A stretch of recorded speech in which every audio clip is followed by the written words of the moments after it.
Je vous salue tous dans le précieux nom de notre Seigneur et Sauveur Jésus-Christ. Moi, c'est votre frère, le bien-aimé Mécha Kankou.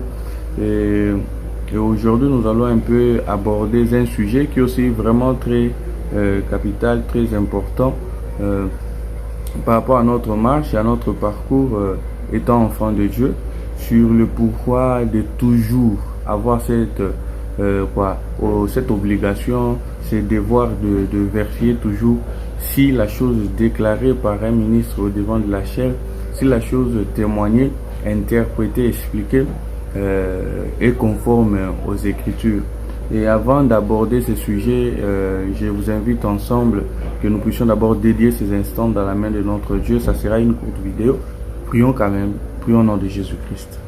Éternel notre Dieu, éternel notre roi, nous te rendons encore des actions de grâce.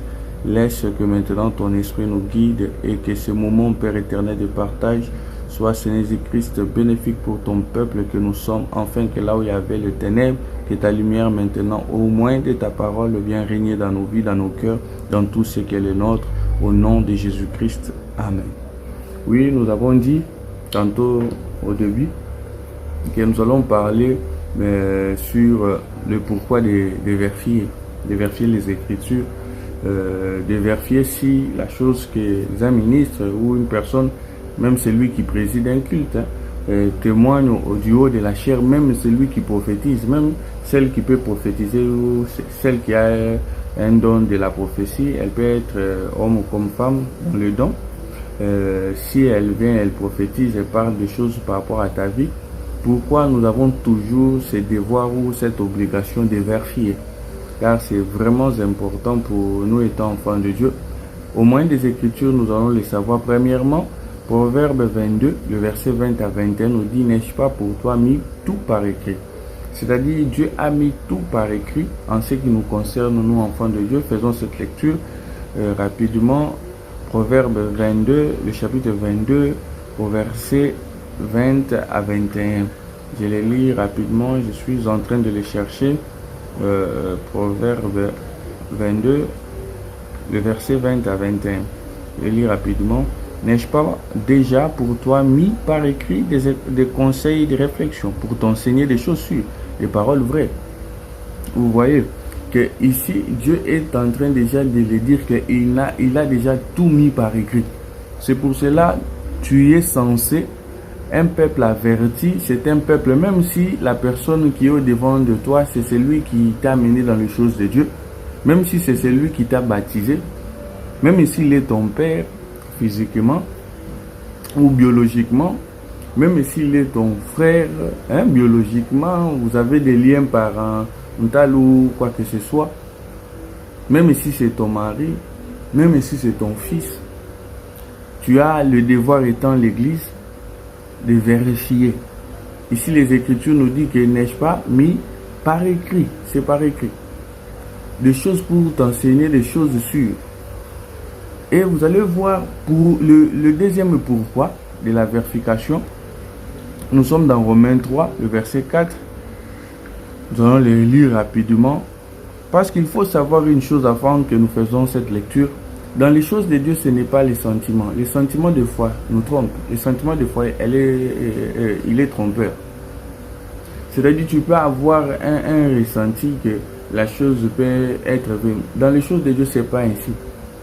C'est pas ainsi. C'est pas parce que toi, tu ressens que une femme peut se lever au devant de l'assemblée des saints et prêcher, que tu dis que je ne trouve pas le mal dans ça parce que non, il faut pas. Dans les choses de Dieu, ce n'est pas notre réflexion. Et ce que j'avance, ce n'est pas moi qui le dis.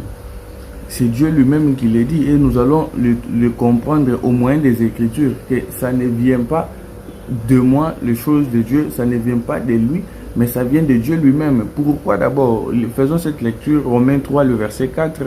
Loin de là, que Dieu au contraire soit reconnu pour vrai et tout homme pour menteur, selon qu'il est écrit, afin que tu sois juste dans tes paroles et que tu triomphes lorsque l'on te juge. Vous voyez que tout homme est menteur.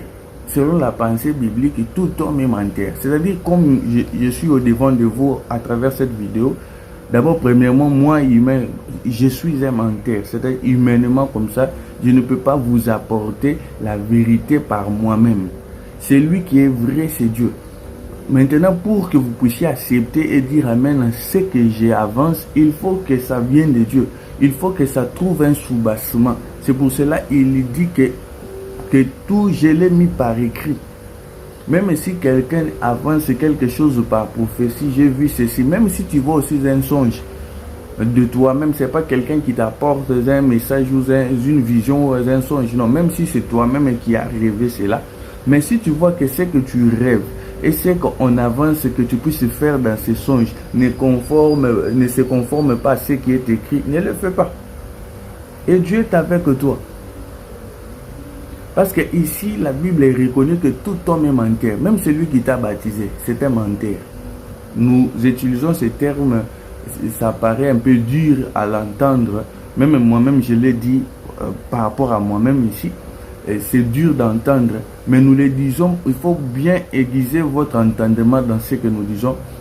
Nous disons que celui qui a la vérité dans sa bouche, c'est Dieu seul. Et maintenant, si moi je me lève au devant de vous, il faut que j'avance des choses que Dieu seul le dit. Il ne faut pas que j'apporte mes pensées, parce que la pensée humaine, même Esaïe aussi le dit que les pensées de Dieu sont différentes des hommes. Nos voix sont différentes aussi de Dieu. Et Matthieu 16, le verset 33, ajoute encore, affirme que la pensée des hommes, ce sont des pensées diaboliques. Je suis dans Matthieu 16, le verset 23, lisons-les rapidement. Nous courons aussi derrière les temps, ce ne sont pas des longues vidéos que nous faisons ici. Je les lis au nom de Jésus-Christ. Mais Jésus se retournant dit à Pierre, arrière de moi Satan, tu mets en scandale car tes pensées ne sont pas des pensées de Dieu mais celles des hommes. C'est-à-dire la pensée des hommes, Dieu a appelé de cela qu'il soit arrière de moi Satan. C'est-à-dire il a identifié cette pensée, c'était Pierre qui parlait, mais il a identifié cette pensée du diable parce que ce sont des pensées des hommes. C'est pour cela, au devant de vous, un ministre ne peut pas s'élever avec sa pensée, avec son modèle à lui, parce que vous allez remarquer que Moïse, dans son service qu'il a pu faire, dans son sacerdoce qu'il a pu faire, il n'a jamais apporté sa pensée. Il n'a jamais apporté sa pensée. Il prenait toujours le modèle qu'il voyait aux montagnes et il l'apportait au peuple. Et un ministre aussi a ce devoir-là. Et vous, étant enfant de Dieu, étant un peuple averti, vous avez cette obligation de vérifier. De vérifier ce qu'un ministre avance, si telle chose est conforme. Et quand il vous avance quelque chose sans appui d'une écriture biblique, il ne faut pas, c'est-à-dire par peut-être relation, intimité, et tu puisses accepter, amen, pour faire plaisir aux hommes. Non. Ici, la Bible reconnaît que tout homme est menteur. C'est le Dieu vrai. Et cela même permettra à ceux donc qui s'élèvent pour parler de la part de Dieu, là où vous vous rencontrez, là où vous vous réunissez, à servir Dieu avec crainte. Parce qu'ils ne viendront pas avec leurs pensées. Nous, moi, je trouve que ici, il faut que ça... Non, ça ne sera plus des sentiments. Parce que des fois, quand nous venons, parce que c'est ça notre doctrine, c'est ça la doctrine des apôtres et des prophètes, et que dans l'ensemble des saints, nous donnons cet exemple que la femme se taise. Humainement, moi, qu'est-ce que je vais gagner ou qu'est-ce que je vais perdre s'il y a une femme qui s'élève pour parler devant l'ensemble des saints? C'est-à-dire, dans le ressenti, je peux voir aussi, il y a des choses qui se réalisent avec cette femme. Je vois, il fait aussi des choses. Naturellement, les femmes savent aussi bien faire des choses. Naturellement, disons naturellement. Et dans la société actuelle, nous les voyons comment ils agissent aussi très bien dans certains domaines. Là, ce sont des ressentis humains. Mais dans les choses de Dieu, ce n'est pas mon ressenti. Ce n'est pas ce que moi j'y pense. C'est ce que Dieu dit. C'est ce que j'amènerai, j'apporterai au peuple de Dieu. C'est comme si en ce qui concerne, des fois, des questions sont posées en ce qui concerne de l'alcool quand on dit est-ce que boire de l'alcool est un péché? Il y a beaucoup pour faire plaisir aux gens, ils disent directement c'est un péché. Non, je n'ai pas trouvé. Je ne peux pas venir. Je peux conseiller selon les Écritures. Je peux vous amener à comprendre selon l'Écriture. Je peux vous amener à comprendre selon le temps, selon les devoirs que nous avons, selon le temps, c'est-à-dire selon le temps que nous sommes et l'empressement et les priorités que nous avons été enfants de Dieu. Ce ne sont pas des choses à laquelle que nous devons s'éternir ou aborder, que nous pouvons même s'en passer. Mais je ne peux pas venir dire, pour faire plaisir à certaines personnes, dire que j'ai vu que c'est interdit. C'est-à-dire l'effet seulement dit, si c'est interdit, c'est-à-dire l'effet même d'y mettre dans ta langue, l'alcool devient un péché. C'est pas ça. Et il n'y a aucune écriture qui confirme ce que nous avançons. Nous pouvons beau chercher des explications, la vérité qu'il n'y a aucune écriture qui confirme cela. Et devant le peuple de Dieu, je ne viendrai pas avec un mensonge, je viendrai avec ce qui est écrit. Et si je viens avec un mensonge, le peuple de Dieu, vous avez cette obligation et devoir, comme c'est de Béret dans Acte 7, vous allez voir qu'il est vérifié, même si ton nom est Paul. Il allait et il vérifiait ce que Paul disait, si c'est vrai. Et la vérification, elle est un devoir pour un enfant de Dieu. C'est une nécessité pour ta foi, pour ton salut. Vérifier si ce que l'on prêche est conforme aux Écritures. Demander à celui qui prêche les Écritures, demander qu'il tire sa pensée, demander de tirer les explications qu'il lui dit sous un soubassement des Écritures. C'est un devoir pour le peuple de Dieu. Et ça vous garantit, ça vous sécurise. Parce que le diable est rusé. Et même dans l'interprétation, vous allez voir que c'est par l'esprit. Et la Bible dit que c'est dans, je crois que je suis dans Philippiens, on dit que l'amour de plus en plus, lisons-le rapidement pour ne pas dire autre chose que ce qui est écrit dans Philippiens. Je suis dans Philippiens 1, le verset, je peux commencer au verset 9 à 10. La Bible dit ceci. Et ce que je demande dans mes prières, c'est que votre amour augmente de plus en plus en connaissance. C'est-à-dire dans l'amour, il y a la connaissance. Quand Dieu aime, il lui donne la connaissance. Dans l'amour, votre amour augmente de plus en plus en connaissance et en pleine intelligence pour le discernement des choses. Pour le discernement, nous avons besoin de la connaissance. La connaissance qui est tirée de l'amour de Dieu. Même le Saint-Esprit, quand Jean le dit, je crois, lisons-le rapidement, quand Jean dit que le Saint-Esprit, lorsque l'Esprit de vérité viendra, il dit qu'il ne tirera pas des choses qui liées à lui. Mais tout ce qu'il a entendu. Vous comprenez? Si le Saint-Esprit tire tout ce qu'il a entendu, à plus forte raison, nous humains, nous viendrons pour apporter notre propre pensée au devant du peuple de Dieu. C'est un manque même de la crainte de Dieu. Si nous prenons des choses où nous prenons l'épouse de Christ, cette reine, à la légère.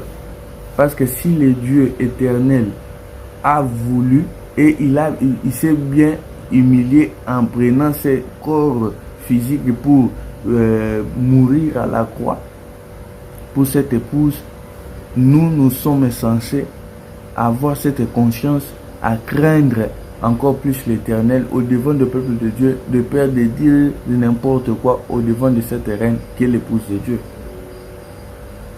C'est pour cela que nous ne pouvons pas amener nos propres pensées. Il y a un sujet et tu apportes ta pensée sans un soubassement. Un enfant de Dieu averti, il lui demande toujours, quand quelqu'un appuie une idée, tu les tires d'où? Tu les tires d'où?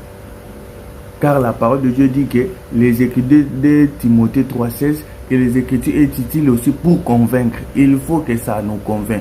ce n'est pas ta pensée qui va nous convaincre. En ce qui concerne les enfants de Dieu, ce n'est pas ta pensée, ce sont les Écritures qui nous convainquent. Ni un enfant de Dieu demande toujours où tu réduis cette pensée. Où tu réduis cette pensée. Vraiment, nous croyons que nous nous limitons ici. S'il y a des questions, vous pouvez toujours nous poser. Et notre numéro, c'est sur cette page Facebook, La Vérité du Cœur TV. Vous allez voir un numéro WhatsApp que vous pouvez écrire même sur le messagerie de la page. Vous pouvez laisser vos questions. Et bien, par la mesure de la grâce, nous allons y répondre. Nous n'avons pas tout étalé parce que c'est une séance que nous avons voulu que ça soit à des courtes vidéos. Mais je crois que ces parties dites vous bénira et ajoutera encore plus de la connaissance et de la force dans votre marche pour la foi en notre Dieu, notre Seigneur Jésus. Que Dieu nous bénisse tous dans le nom de Jésus-Christ. Et abonnez-vous dans notre chaîne et aimez la page La Vérité du Cœur TV. Que Dieu vous bénisse. Amen.